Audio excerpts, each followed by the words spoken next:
পৃথিবী, বীরেন্দ্র চট্টোপাধ্যায়। কি করে বলি, বিষণ্ণতা আমার আসে না। চারিদিকে যা ঘটছে ঘটুক, পৃথিবী নিজেকে নতুন করে আবিষ্কার করছে, মানুষ নিজেকে নতুন করে নির্মাণ করছে।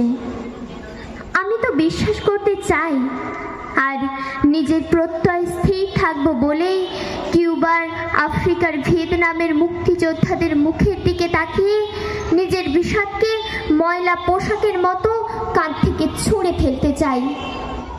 আমি নিজেকে পরিশুদ্ধ মুক্ত মানুষদের সঙ্গে কোথাও সামান্য মেলাতে পারলে তার বিনিময়ে আর কিছুই চাই না। নিজের দাস জীবনের সমস্ত পাপ ও কাপুরুষতাকে ভয়ঙ্কর অসুচির মতো চারিদিক থেকে ভিড় করে আসতে দেখেও আমি এখনো স্বপ্ন দেখি, এখনো সত্যিকারের মানুষের মতো বেঁচে থাকার জন্য নিঃশ্বাসের বাতাস খুঁজি। আমি জানি বিষণ্ণতা মানেই আত্মসমর্পণ, তবু বিষাদ আমাকে ছাড়ে না। কাঁধ থেকে ছুঁড়ে ফেলে দিলেও সে আবার আসে, আর এমনভাবে আসে আমি ভয় পাই।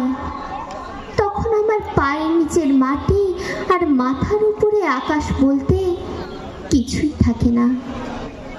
তখন যদি কেউ আমায় একটি প্রেমের কবিতা লিখতে বলে, আমি আর্তনাদ করে উঠি। যদি তখন কেউ চিৎকার করে আমায় ধমক দেয়, কেউ কি তোর গলায় 5 আঙুল বসিয়ে দিয়েছে, এমন ছটফটানি কেন, তার উত্তরে কি কথা বলবো আমি কিছুই মনে করতে পারি না।